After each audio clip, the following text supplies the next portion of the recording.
Some mornings, I woke up before the sun, not out of discipline, but because anxiety had already beaten my alarm. That balcony became my little vantage point, my quiet place to reflect before the world demanded everything from me.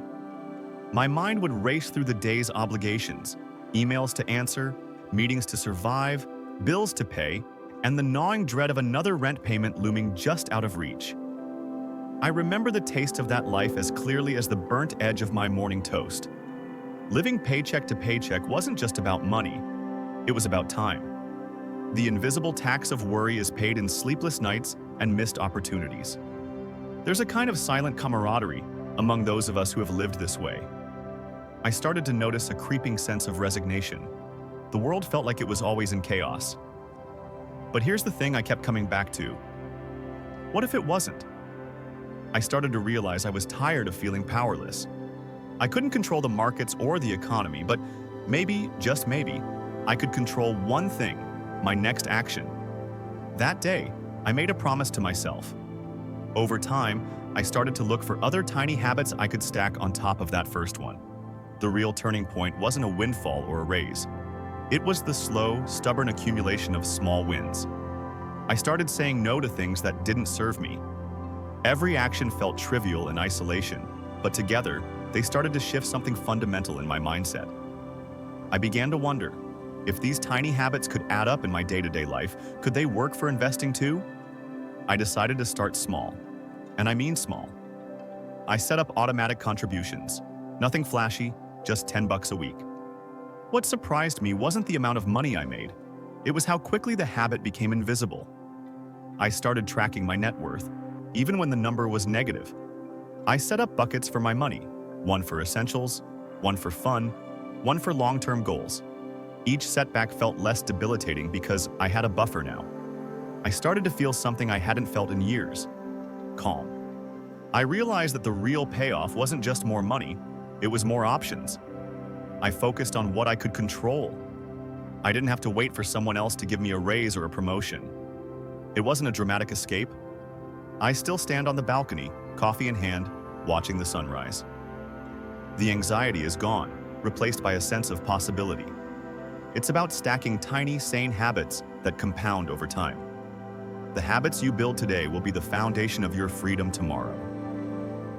As I settled into this new rhythm, I couldn't help but notice how much quieter my mind had become. I started to wonder what else I could reclaim, now that money no longer dictated every decision. What struck me most was how interconnected everything became. I realized I was no longer waiting for permission to live differently. The path out of the grind wasn't a secret reserved for the lucky few. What would happen if more people gave themselves permission to experiment? I want to ask them, what's the smallest risk you could take today just to see what happens? Over time, those choices stack up. I still remember what it felt like to live in constant reaction mode. When you're no longer scrambling just to survive, you get to ask better questions. The answers didn't come all at once. I started pursuing projects that interested me, not just the ones that paid the most. What really surprised me was how much easier it became to help others once I'd found my footing. I always told them the truth.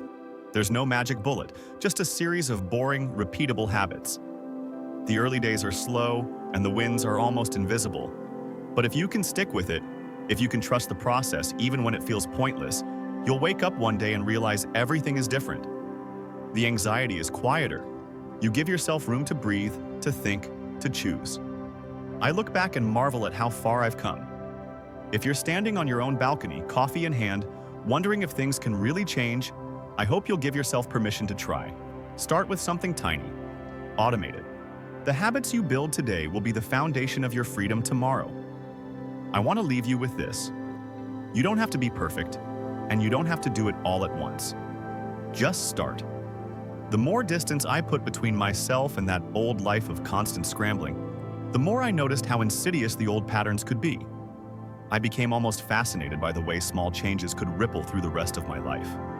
When you have a process, when you know that your bills are paid, your savings are growing, and your time is protected from endless demands, there's a kind of quiet resilience that builds up inside you. I won't pretend that life will suddenly be fairer once you start. You give yourself room to breathe, to think, to choose. That's the real reward, not just more money, but more agency over your own life. There's a kind of quiet pride in that, a satisfaction that doesn't need to be shouted from the rooftops. If you're standing on that balcony, coffee cooling in your hands, wondering if it's really possible to break free, I'm here to tell you it is.